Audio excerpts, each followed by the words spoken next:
Olá, meus irmãos, a paz do Senhor Jesus. Aqui é o seu irmão Cristo João Batista, do canal Audiolivros e Mensagens. Estamos dando sequência na produção do livro O Espírito Santo, Meu Companheiro, do pastor Dave Young Cho.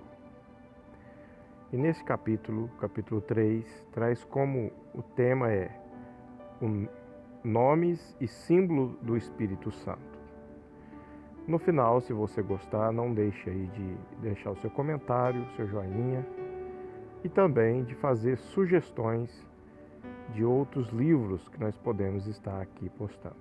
Deus abençoe e fique na paz do Senhor. Nomes e símbolos do Espírito Santo. A Bíblia usa, pelo menos, 4 nomes significativos quando refere-se ao Espírito Santo: Espírito Santo, Espírito de Deus, Espírito de Cristo e Consolador. Cada um deles especifica uma função particular do Espírito Santo. Estudemos estes nomes detalhadamente, e depois discutiremos os símbolos usados na descrição do Espírito Santo. Espírito Santo. Pois Deus não nos chamou para a impureza, mas para a santificação. Portanto, quem rejeita estas coisas, não rejeita ao homem, mas sim a Deus, que vos dá o seu Espírito Santo. 1 Tessalonicenses 4, 7-8. Entre os 3 membros da Santíssima Trindade, o Espírito Santo, em particular, exerce a função de santificador e purificador. Como seu próprio nome indica, ele é o poder que produz santidade e pureza nos crentes. Ele os afasta dos pecados desta terra, onde espíritos imundos agem praticando o mal nos filhos da desobediência. Com este espírito de santidade podemos distinguir o espírito que pertence a Deus do espírito que pertence a Satanás. Espírito de Deus. E não entristeçais o Espírito Santo de Deus, no qual fostes selados para o dia da redenção. Efésios 4:30. Em muitas passagens bíblicas o Espírito Santo é chamado Espírito de Deus. Gênesis 1, 2, 1 Coríntios 2:11. É natural que o Espírito Santo seja chamado Espírito de Deus, visto que ele é enviado por Deus. João 15:26. A Bíblia também o chama de Espírito de Deus, porque Deus ide através do Espírito Santo para chamar pecadores a Jesus, o Salvador. João 6:44, para revelar a verdade. Mateus 11:25, e para guiar os crentes. Romanos 8:14. Espírito de Cristo. Mas, se alguém não tem o Espírito de Cristo, esse tal não é dele. Romanos 8:9. O Espírito Santo é chamado o Espírito de Cristo, porque foi derramado por Jesus sobre os crentes, e ele o recebeu do Pai. Atos 2:33. Várias vezes Jesus disse que o Espírito Santo viria em seu lugar e continuaria seu trabalho. Disse também que a vinda do Espírito Santo para habitar nos corações dos crentes seria a vinda do próprio Cristo. João 14:16-20. E ainda, que o Espírito testificaria de sua crucificação e ressurreição remidoras. João 15:26. Alguns ensinam que o Espírito Santo é diferente do Espírito de Cristo. Ensinam que ao nascer de novo, a pessoa recebe o Espírito de Cristo e só recebe o Espírito Santo ao receber o batismo do Espírito Santo. Se isso for verdade, não deveríamos também orar para receber o Espírito do Pai. Esse ensinamento não é baseado no verdadeiro fundamento da Santíssima Trindade, mas numa falsa teologia. O Espírito de Cristo é o mesmo Espírito Santo. Consolador. Quando vier o Consolador, que eu da parte do Pai vos enviarei, o Espírito da verdade, que procede do Pai, ele testificará de mim. João 15:26. Paracleto ou Consolador, tem sua raiz em 2 palavras gregas que significam ao lado de alguém e chamar. Etimologicamente esta palavra originou-se nos tribunais de justiça, quando um réu era pressionado pelo promotor público e não sabia como defender-se. Ele olhava ao redor, procurando encontrar alguém que o pudesse ajudar. Ao descobrir o rosto familiar de um amigo influente, o réu se dirigia a ele, e o amigo então atravessava a multidão e se colocava ao lado do réu. Daquele momento em diante, aquele amigo ficaria a seu lado como seu paracleto, e o ajudaria a defender-se. O Consolador é aquele que dá conforto, refrigério, e é chamado para ficar ao lado de uma pessoa que está em dificuldade. Ele aconselha, exorta e dá forças a fim de que a pessoa possa alcançar vitória sobre seus oponentes. Pensemos de maneira mais profunda sobre as palavras de Jesus: eu rogarei ao Pai, e Ele vos dará outro Consolador, para que esteja convosco para sempre. João 14:16. Parece evidente que Jesus considerou-se o primeiro Consolador, porque ele descreve o Espírito Santo como aquele que ficaria em seu lugar, continuaria o trabalho em seu nome, e também como outro Consolador. Na última parte de 1 João 2:1 lemos: se, porém, alguém pecar, temos um advogado para com o Pai, Jesus Cristo, o justo. A palavra grega aqui traduzida por advogado é paracletos. A mesma palavra traduzida por Consolador em João 14:16 e 26. Isso mostra outra vez Jesus como o primeiro Consolador. O adjetivo outro em João 14:16 tem conotações significativas no original grego. Duas diferentes palavras gregas são usadas na Bíblia para denotar outro. A primeira delas encontra-se em João 14:16, outro Consolador. A segunda encontra-se em Gálatas 1:6, outro Evangelho. O outro de João 14:16 é a palavra grega allos, que significa outro da mesma espécie e qualidade. A palavra outro de Gálatas 1:6 é a palavra grega heteros, que indica outro como sendo diferente em espécie e qualidade.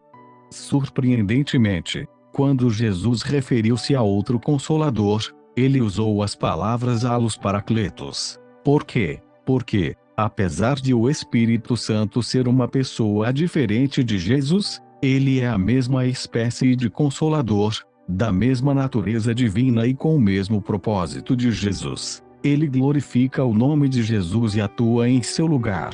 Entretanto, a presença de nosso Consolador, o Espírito Santo, equivale à presença em nós de Jesus. Quando Jesus falou sobre a vinda do Espírito, disse que seria como a vinda do próprio Jesus. Não vos deixarei órfãos, virei para vós. João 14:18. A permanência do Espírito Santo é a permanência de Jesus. Se a plenitude do Espírito Santo é a plenitude de Jesus. Tal bênção maravilhosa é uma experiência miraculosa e sobrenatural que está além de nossa capacidade de descrever.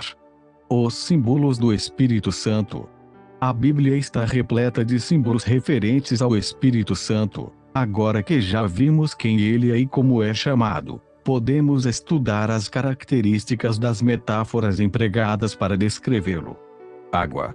Jesus pôs-se de pé, e clamou: se alguém tem sede, venha a mim e beba. Quem crê em mim, como diz a Escritura, do seu interior fluirão rios de água viva. João 7:37 e 38.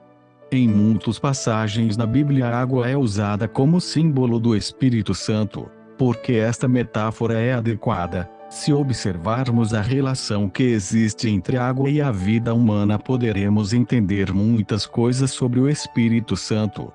Primeiro, a água é indispensável à preservação da vida. Um ser humano é composto de 60% de água. Se houver desidratação provocada por vômitos ou diarreia, a pessoa corre o risco de perder a vida física. De modo similar, o Espírito Santo é indispensável à nossa vida espiritual. Nascemos de novo dele. João 3:5, e bebendo dele continuamente. 1 Coríntios 12:13, podemos preservar nossa vida espiritual. Através do Espírito Santo nos tornamos vigorosos, fortes, podendo desfrutar vida plena sem jamais sentir sede. João 4:13 e 14. A água é também indispensável para a limpeza de nosso corpo. Se não tivermos acesso à água por tempo prolongado, nos tornaremos doentes, podendo até mesmo morrer, devido às complicações ocorridas pela falta de higiene. Não é verdade? Todos os dias lavamos nosso corpo, nossa roupa, utensílios de cozinha etc. Assim nossa vida espiritual deve ser lavada também pelo Espírito Santo. Por certo, somos limpos de nossos pecados ao crermos no sangue precioso de Jesus, mas o Espírito Santo, como se nos lavasse com água, refrigera-nos, renova nossos corações a fim de que possamos seguir em frente com vidas limpas, regeneradas. Tito 3, 5. O Espírito Santo é a origem de vida para aqueles que são obedientes, porém ele é o espírito de julgamento, uma torrente consumidora para os desobedientes. Nos dias de Noé, Deus usou o dilúvio condenando o mundo por seus pecados e desobediência. Gênesis 7. Deus julgou o Faraó e seu exército, destruindo-os no Mar Vermelho. Êxodo 14, 28. Em Atos 5, Ananias e Safira morreram ao serem julgados pelo Espírito Santo, pois lhe haviam mentido. Atos 13, 8 a 13 conta a história de Elimas, um mágico que se tornou cego pelo Espírito Santo quando se opôs à pregação do Evangelho por Paulo. Fogo. Ele, Jesus, vos batizará com o Espírito Santo e com fogo. Mateus 3 e 11. Fogo, usado como símbolo do Espírito Santo, é bastante conhecido, mas a verdade que esta metáfora representa não é muito bem conhecida. Primeiro, no Antigo Testamento sem exceção, a presença de Deus era manifestada através do fogo. Alguns eventos históricos maravilhosos mostram que o fogo acompanha a presença de Deus. Quando Moisés vigiava o rebanho de seu sogro no Monte Horebe, encontrou-se com Deus ao lado de uma sarça que ardia sem se consumir. Êxodo 3, 1 a 5. Em 1 Reis 18, quando teve uma contenda com 450 profetas de Baal no Monte Carmelo, Ilaias os desafiou dizendo que aquele que respondesse por meio de fogo diante de todo o povo, seria o verdadeiro Deus. Quando Ilaias recebeu a resposta, destruiu os idolatras. Depois da ascensão de Jesus, 120 discípulos reuniram-se no cenáculo em Jerusalém encorajando-se mutuamente, enquanto esperavam pelo cumprimento da promessa do Senhor, o Espírito Santo. Então, na festa de Pentecoste, de repente veio do céu um som, como de um vento impetuoso, e encheu toda a casa onde estavam assentados. E viram línguas repartidas, como que de fogo, as quais pousaram sobre cada um deles. Atos 2, 2 a 3. Aqui vemos que o Espírito Santo, o qual Jesus enviou, também apareceu no meio de fogo. É evidente que Deus é de entre as chamas do Espírito Santo. Segundo, o fogo queima, destrói tudo que é indesejável. O método mais perfeito de purificação conhecido pela humanidade é através do fogo. Todas as espécies de lixo e coisas deterioradas são queimadas. Quando o Espírito Santo habita em nossa vida, consome o pecado que está dentro de nós. Hebreus 12, 29, Jeremias 23 e 29. Vida de santidade e justiça só é possível quando foi realizado este trabalho consumidor dentro de nosso coração. Terceiro, o fogo nos prove luz que alarga a esfera e as horas de nossa atividade. A civilização humana é chamada a civilização da luz. Quão diligentemente pessoas buscam o fogo que ilumina o mundo material, enquanto são indiferentes ao fogo do Espírito Santo, que ilumina a alma que é eterna.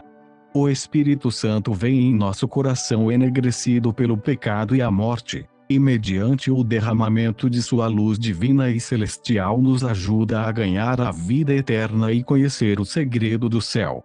Quarto, o Espírito Santo é simbolizado pelo fogo porque este nos dá amor sobrenatural pela obra de evangelização. Quando o Espírito Santo se aposta de nosso coração, o amor do Senhor e o entusiasmo pelo trabalho do Evangelho ardem como fogo dentro de nosso espírito. Quinto, fogo simboliza poder. O instrumento de poder que dirige nossa civilização é obtido, primariamente, pelos meios de combustão, os jatos supersônicos, caminhões, trens, muitas coisas que nos fornecem conforto e comodidade funcionam pelo poder de uma faísca, pelo poder do fogo. Assim também o Espírito Santo nos prove com o poder do céu, tão urgente e necessário para a nossa vida pessoal de fé e para o ministério da pregação do Evangelho. Torna-se vã a tentativa de começar o trabalho evangelístico sem receber o poder divino providenciado pelo fogo do Espírito Santo. Vento. O vento sopra onde quer, e ouves a sua voz, mas não sabes de onde vem, nem para onde vai. Assim é todo aquele que é nascido do Espírito. João 3:8. A palavra grega para vento e espírito é a mesma pneuma. Então, traduzindo literalmente, o Espírito Santo seria o vento santo. Existe graça em abundância nesta metáfora do Espírito Santo. Por que digo isto? Primeiro, o vento penetra em todo lugar na terra. O ar que respiramos existe em todo o espaço vazio por menor que ele seja. Jesus disse que o Espírito Santo ficaria conosco para sempre. Não há lugar na terra onde ele não esteja presente. Ele age ao redor dela de tal modo que ninguém pode monopolizá-lo ou resisti-lo. Como explica a Bíblia, não somos mais órfãos quando o conhecemos, recebemos e convidamos o Espírito Santo para estar conosco e dele nos tornamos dependentes. João 14:18. Segundo, o vento é ar em movimento constante. Nós sentimos o vento mover quando o ar circula da alta pressão atmosférica para a baixa pressão atmosférica. Assim o Espírito Santo também trabalha continuamente. É errônea a ideia de que o Espírito Santo só atuava na época do Antigo Testamento e nos primeiros tempos do Novo Testamento, e depois disso desapareceu como uma névoa, assim como o vento sopra hoje, da mesma maneira como fazia séculos passados. O Espírito Santo continua exercendo sua função. O Consolador flui nas áreas de baixa pressão atmosférica, entre o pecado, doenças, tristezas e desespero, e está sempre pronto para ajudar com mensagens de alegria, perdão, cura e vida eternal. Todos que vierem ao Senhor com coração quebrantado e obediente sentirão a experiência da regeneração realizada pelo Espírito. Terceiro, o controle da direção do vento não depende da nossa vontade. Jesus disse que o vento sopra onde quer. João 3:8. Como o Espírito Santo tem a vontade suprema e age de acordo com seu próprio propósito, devemos seguir sua direção obedientemente, porque andamos pela fé. Quarto, o vento, quando sopra, refrigera o ar e o enche de vitalidade. Que maravilhoso bem-estar a aragem fresca proporciona, num dia de verão sufocante. O vento soprando num ambiente repleto de gás intoxicante refresca e purifica a atmosfera. Da mesma maneira, age o Espírito Santo, quando nos sentimos ansiosos e depressivos pelos problemas da vida e as tentações do pecado, ele penetra em nosso coração como o vento, dando-nos nova vida e vitalidade celeste. Ao inundar nosso espírito, deixa-nos cheios de alegria pela vida e com o ardor da fé. Óleo. Assim tomou Samuel o vaso de azeite, e ungiu no meio de seus irmãos. E daquele dia em diante o Espírito do Senhor se apoderou de Davi. 1 Samuel 16:13. E a unção, que vós recebestes dele, fica em vós. 1 João 2:27. Através do Antigo e Novo Testamentos o Espírito Santo é simbolizado pelo óleo. Mais uma vez, outro símbolo pôde revelar-nos como ele age. Primeiro, lugares e pessoas ungidos são santificados, separados para Deus. Deus mandou Moisés santificar o tabernáculo da congregação, a arca da aliança, todos os instrumentos e o altar com a unção do óleo. Êxodo 30, 25-29. Moisés também ungiu Arão e seus filhos, consagrando-os para ministrar o sacerdócio. Êxodo 30:30. Deus falou a Samuel que ungisse Davi como rei. 1 Samuel 16:13. Ilaias ungiu Eliseu para ser profeta. 1 Reis 19:16. Hoje, aqueles que creem no Senhor Jesus Cristo, são transformados por Deus numa geração escolhida, num sacerdócio real, numa nação santa e num povo de Deus pela unção do Espírito Santo. 1 Pedro 2:9. Ninguém pode receber tamanha graça sem ser revestido do poder do Espírito Santo. Nascemos de novo pelo Espírito Santo e recebemos a função de profeta, por meio da qual pregamos a palavra. Um dia nós reinaremos com Cristo, ungidos pelo Espírito Santo. Como podemos deixar de agradecer a Deus? Segundo, o óleo era necessário para abastecer os 7 candelabros que iluminavam o tabernáculo de Deus. No santuário do Antigo Testamento, a única luz provinha dos candelabros de ouro, portanto, do óleo. Do mesmo modo, só pela luz brilhante da unção do Espírito Santo, o mundo espiritual poderá ser revelado a nós. Assim como nenhuma outra luz era permitida no lugar santo, do mesmo modo só a luz do óleo do Espírito pode iluminar a palavra de Deus, o segredo do lugar santo celestial. Terceiro, o óleo restaura desgastes e danos produzidos pela fricção de partes que se atritam. Como poderíamos lubrificar o espírito humano, dilacerado pelas discórdias sem fim? Porque igrejas e cristãos hoje são tão destruidores, é porque não têm recebido a unção do Espírito Santo. A lubrificação com o óleo da paz, amor e cura, acontece quando somos cheios com o Espírito.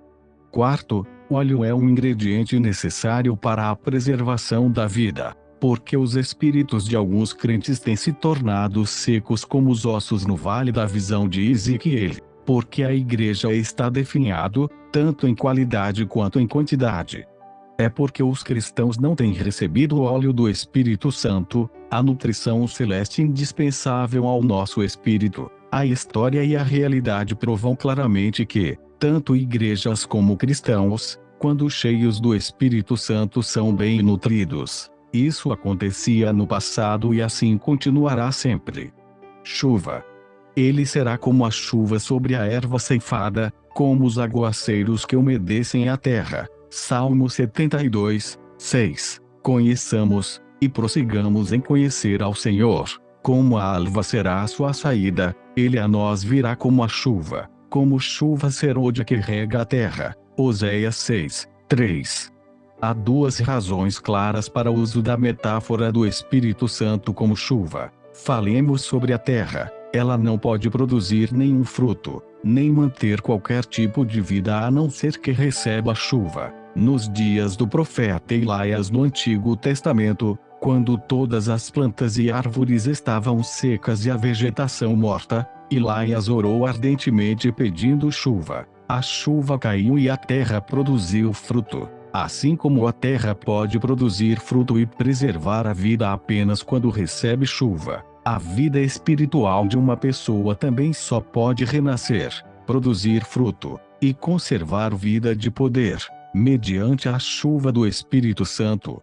Uma segunda razão para simbolizá-lo como chuva que irriga a terra é um pouco mais complexa. Na Palestina, os fazendeiros esperam chuva 2 vezes durante a estação do plantio. A primeira delas cai no fim do outono e é chamada primeira chuva. Quando a primeira chuva chega, os fazendeiros fazem rapidamente a semeadura do trigo ou cevada, e estas sementes absorvem a umidade daquela chuva. As sementes germinam, mas durante o inverno vivem com dificuldade. Quando chega a primavera, ventos quentes do sudeste sopram e a chuva cai de novo, dando nova vida. Os fazendeiros palestinos chamam esta chuva de primavera, a última chuva. Então as plantas absorvem a chuva e crescem rápido, até serem colhidas.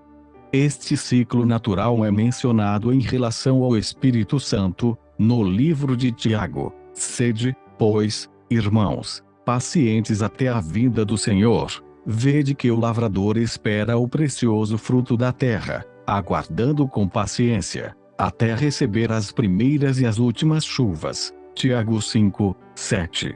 Quando o Senhor Jesus veio à terra, semeou a semente do Evangelho. 10 dias depois de sua ascensão, no dia de Pentecoste, 120 cristãos que receberam esta semente estavam reunidos em Jerusalém. Quando oravam, um som do céu como vento muito forte encheu a casa onde se reuniam os seguidores de Jesus. Línguas como de fogo desceram pousando sobre cada um deles e foram imediatamente cheios com o Espírito Santo. Naquele momento a Igreja de Jesus Cristo foi estabelecida. Esta primeira chuva do Espírito Santo caiu também sobre Samaria. Mais tarde, numa hora de adoração, caiu na casa de Cornélio e depois sobre os crentes em Éfeso. Com a vida e poder do Espírito, igrejas de Jesus Cristo foram construídas aqui e ali. A palavra do Evangelho começou a ser pregada com vigor. Este trabalho do Espírito, a primeira chuva, foi derramada abundantemente até 300 DC, então ela começou a diminuir e em 600 DC o trabalho do Espírito Santo quase cessou. A igreja tornou-se ritualística, e o forte inverno da fé aproximou-se. A igreja entrou numa fase sombria. Durante a Reforma no século XVI, pelos esforços de homens como Martinho Lutero, o trabalho do Espírito Santo reviveu. Mais adiante, por meio de servos fiéis ao Senhor como John Wesley, George Whitefield, Charles Finney e Dwight Moody, a grande atuação do Espírito Santo reapareceu. Pelo anos de 1900 o mundo todo começou de novo a receber o Espírito Santo. Agora que a Igreja tem recebido o Espírito Santo na abundante última chuva, serôdia, estamos testemunhando sua atuação como o fez a Igreja cristã em seus primórdios. Apesar de algumas pessoas não entenderem o trabalho de Deus nos dias de hoje, apesar da oposição a este movimento do Espírito Santo, ninguém pode deter a ação e vontade de Deus. O cumprimento de seu trabalho não falhará. Nós só podemos dar graças, louvor e honra a Deus, que nos restaura o poder da Igreja primitiva, derramando a última chuva do Espírito Santo.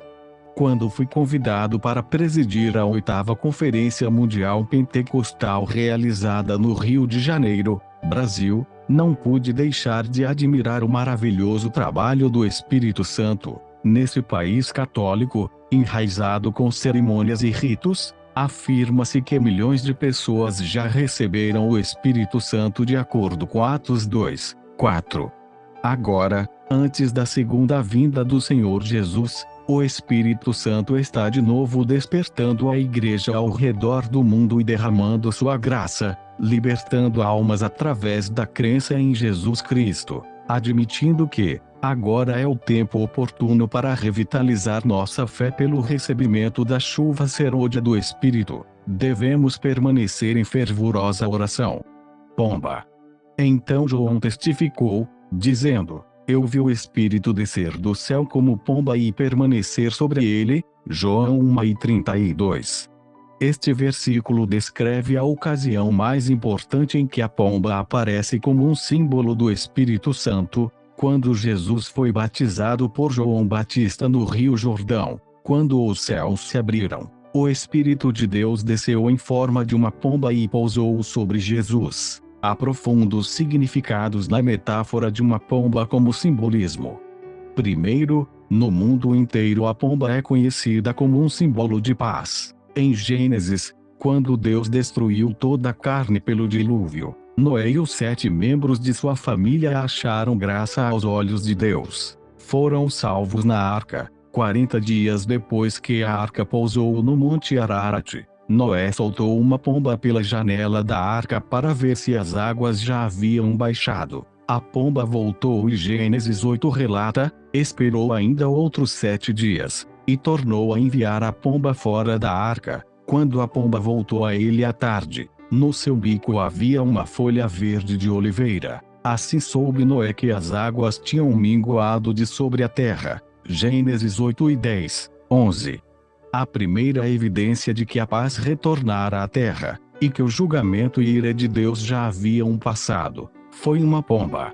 Que maneira tão bela de representar a presença do Espírito Santo! Portanto, ele não pode habitar nos espíritos humanos que estejam debaixo do juízo e ira de Deus. Jesus Cristo nos redimiu pela sua morte na cruz, e pagou, desse modo, pela ira e juízo de Deus. Quando confessamos nossos pecados e aceitamos Jesus como nosso Salvador, o Espírito Santo vem a nós, porque temos a prova redentora do sangue precioso. O Espírito Santo faz-nos sentir a alegria de saber que quem ouve a minha palavra e crê naquele que me enviou, tem a vida eterna, e não entrará em condenação, mas passou da morte para a vida. João 5:24, e temos paz com Deus. Romanos 5:1. E isso não é tudo. Para aqueles que caminham em pecado para a perdição, em oposição e desobediência a Deus, o Espírito Santo continua a pregar o Evangelho reconciliador de paz. A coisa mais importante que uma pessoa deve decidir hoje é, ou receber salvação e paz, as novas maravilhosas que o Espírito Santo traz ao nosso coração, ou ser destruída. A pomba é também um símbolo de mansidão e humildade, atributos do Espírito Santo que ele confere a nós. Fico sempre perplexo ao ver pessoas que dizem que receberam o Espírito Santo, mas que agem e falam afrontosamente. Alguns se comportam como se estivessem tomados por um espírito maligno, mas a evidência do Espírito Santo é um espírito manso e humilde. A pomba é também conhecida como uma criatura pura e inofensiva. Ela não ataca, não mata outros animais, como o felino e a águia, por exemplo. Correspondendo a esta descrição, observemos que o Espírito Santo é de fato como seu nome diz, um Espírito Santo. Familiares de pessoas que são oprimidas por espíritos malignos, muitas vezes trazem os membros de sua família para meu escritório, pedindo-me para discernir o estado espiritual deles. Enquanto vou conversando com estas pessoas sofredoras, elas confessam sem exceção que obscenidades, pensamentos maus e linguagem abusiva fluem através delas contra sua própria vontade. Esse é o trabalho de Satanás. Pessoas assim deveriam apoiar-se na palavra da verdade, e lutar contra Satanás até expulsá-lo de vez. Então descansar sobre o poder purificador do sangue precioso de Jesus. Se não tomarem esta decisão, por certo tornar-se-ão mentalmente incapacitadas no final. Ainda bem que posso dizer às pessoas que passam por lutas como estas, que elas poderão ser, de modo completo, libertas pelo sangue precioso do Cordeiro, e pelo poder da Palavra de Deus. O Espírito Santo é sempre um Espírito Santo, por não haver nada de ameaçador, nem ofensivo ou vil nele. Não devemos também admitir qualquer transformação espiritual em nós que não seja dirigida à santidade. É verdade que não nos tornamos santos, instantaneamente, ao receber o Espírito Santo. Porém teremos poder para crescer em santidade e receberemos também sensibilidade que nos faça sentir culpados ao cometermos pecado. Se considerarmos isto, nossa vida só tenderá a melhorar. O Espírito de Deus não veio para ferir e matar, mas para salvar, curar e restaurar. Notemos a proclamação de Jesus, na sinagoga de Nazaré, concernente à sua missão e tendo auxílio do Espírito, o Espírito do Senhor está sobre mim, pelo que me ungiu para evangelizar aos pobres. Enviou-me para apregoar liberdade aos cativos, dar vista aos cegos, pôr em liberdade os oprimidos, e anunciar o ano aceitável do Senhor. Lucas 4:18, 19. A quarta razão pela qual o Espírito Santo é simbolizado pela pomba é que o Espírito Santo é extremamente sensível ao mal. As obras do Espírito Santo são extinguidas pela traição e deslealdade da humanidade. Mais do que qualquer outro animal, a pomba é amedrontável. Perseguida uma ou duas vezes, a pomba deixa seu ninho para sempre. Se quisermos viver em harmonia com o Espírito Santo em nosso coração, temos de ter muito cuidado e manter uma atitude reverente em relação a ele e nunca entristecê-lo. Efésios 4:30 nos alerta: e não entristeçais o Espírito Santo de Deus. Se sempre nos opusermos à vontade do Espírito Santo, ele nos deixará como faz a pomba. Que terrível acontecimento! Quando arrependido, Davi orou fervorosamente, derramando lágrimas diante de Deus depois de reconhecer seu pecado. Não me lances fora da tua presença, e não retires de mim o teu Espírito Santo. Salmo 51, 11.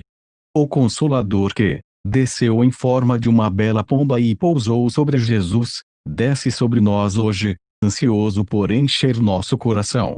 Vinho.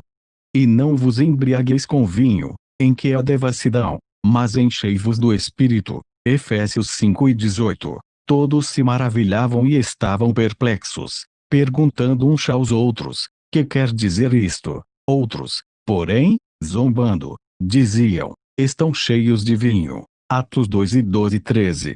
A Bíblia contrasta, ou em alguns casos compara a plenitude do Espírito Santo com embriaguez. Aqueles que têm a experiência da plenitude do Espírito Santo, em seu coração entenderão bem o significado disto. Como vinho, o enchimento do Espírito traz gozo e prazer aos corações. Apesar do vinho trazer mau resultado físico, o enchimento do Espírito Santo traz alegria espiritual e prazer celestial. A plenitude dele em nossa vida produz resultados maravilhosos. Falando entre vós com salmos, e hinos, e cânticos espirituais, cantando e salmodiando ao Senhor no vosso coração, dando sempre graças por tudo a nosso Deus e Pai, em nome de nosso Senhor Jesus Cristo, sujeitando-vos uns aos outros no temor de Cristo. Efésios 5:19, 21. A plenitude do Espírito Santo faz-nos fortes na fé, e nos ajuda a servir a Deus, não com entusiasmo temporário, mas com gozo contínuo. O vinho faz as pessoas parecerem felizes, e também dá uma paz temporária à mente, faz com que elas esqueçam ansiedade, preocupações ou tristezas. Porém tal estado não é normal, mas uma intoxicação. Quando o vinho é o Espírito Santo, não existe esse tipo de anestesiamento, o resultado é um estado normal de paz superabundante, permitindo-nos que nos livremos das ansiedades do mundo, cuidados e preocupações. Esta é a vontade do Criador. Um terceiro efeito do vinho é que ele dá uma ousadia fora do comum, fazendo a pessoa assumir atitudes corajosas, por vezes incontroláveis até. Vida cheia do Espírito Santo possui também coragem e ousadia. O Espírito Santo pode transformar uma pessoa tímida numa pessoa brilhante, ousada, que não tema nem dar até a sua própria vida. A ousadia que vem com a plenitude do Espírito capacita-nos a amar a verdade, a justiça, a mansidão e a humildade, e também a pregar o Evangelho com autoridade. Esta mesma plenitude dá-nos audácia para derrotar o pecado e vivermos vida vitoriosa. Por último, a pessoa embriagada não sente dor física porque os sentidos estão anestesiados. Vi uma vez um soldado estrangeiro moribundo e embriagado, agarrando arame farpado sem sentir que suas mãos sangravam. O Espírito Santo não entorpece nossos sentidos físicos, mas o poder do seu amor e sua força perseverante podem isolar-nos das setas malignas espirituais. O Espírito Santo nos dá a força para nos mantermos em pé, firmes. É verdade que aqueles que são cheios com o Espírito muitas vezes assemelham-se às pessoas embriagadas. Intoxicação com vinho representa um excesso perigoso, enquanto que a plenitude do Consolador torna a pessoa perfeita. Selo. Cristo, é também nele que vós estáis, depois que ouvistes a palavra da verdade, o evangelho da vossa salvação, tendo nele crido, fostes selados com o Espírito Santo da promessa. Efésios 1:13. Quão maravilhosa é a comparação do recebimento do Espírito Santo com o estar selado. É com acento grave dessa maneira que alcançamos a segurança da nossa salvação. Consideremos por um momento o sentido simbólico da metáfora do selo. Primeiro, selar significa fechar alguma coisa, impedindo que pessoas desautorizadas abram. Em outras palavras, se alguma coisa está selada, ninguém pode tocá-la sem permissão. Quando Pilatos selou a pedra que fechava a sepultura de Jesus, A remoção dela sem a permissão de Pilatos seria punida com a morte. Assim, se somos selados pelo sangue de Jesus, Deus nos livra de cair em pecado pelo poder do Espírito Santo. Portanto, nós crentes, selados por Ele e descansando em seu poder, deveríamos santificar nossas mentes e vidas, a fim de derrotar o pecado e o diabo.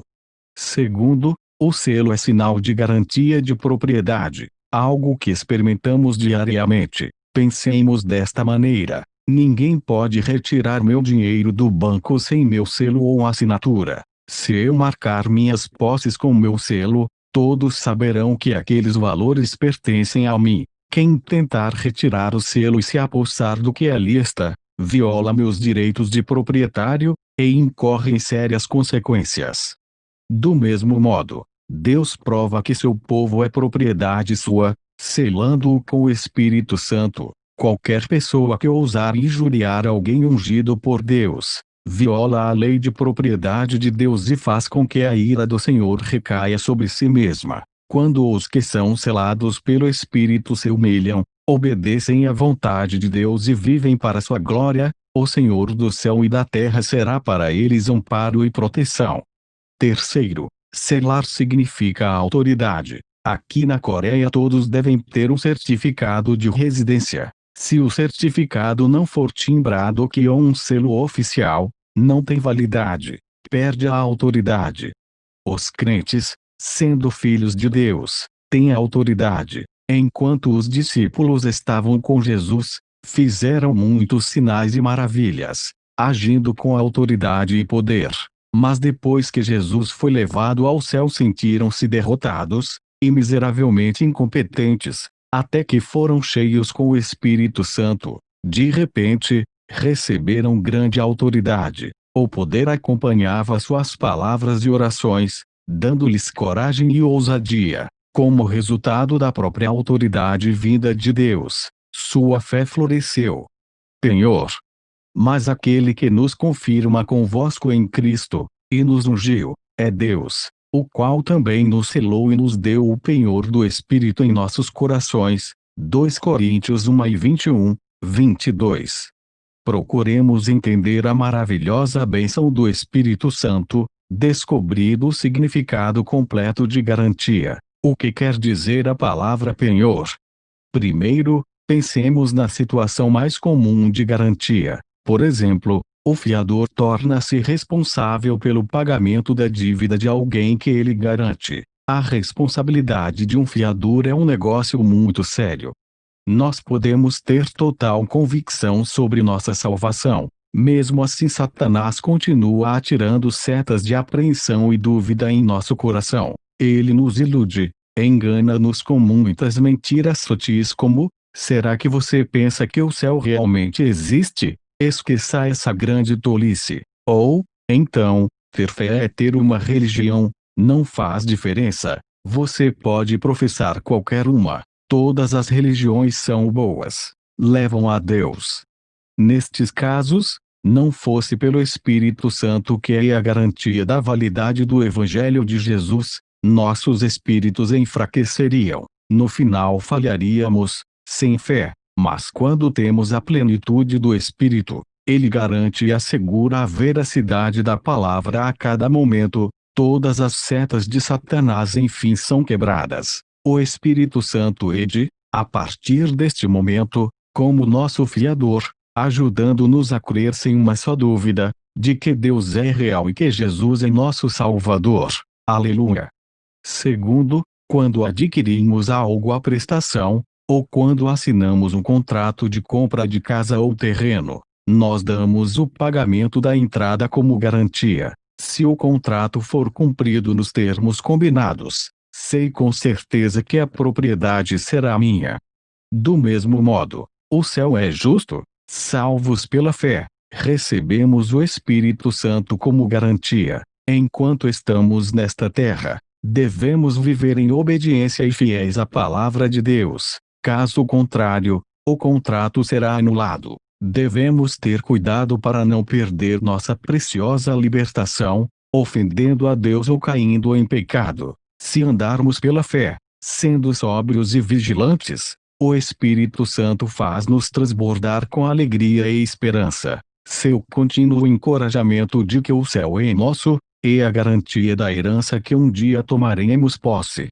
Terceiro, a garantia tem um simbolismo interessante no tradicional processo de compra no Oriente Médio. Quando alguém vai negociar um lote de terra, o comprador volta para casa com um saco grande, cheio de terra da área que negociou. Coloca este saco em algum canto de sua casa. Quando olha para aquela terra, cheira ou toca nela, tem certeza que comprou aquele lote. O saco de terra é a sua garantia.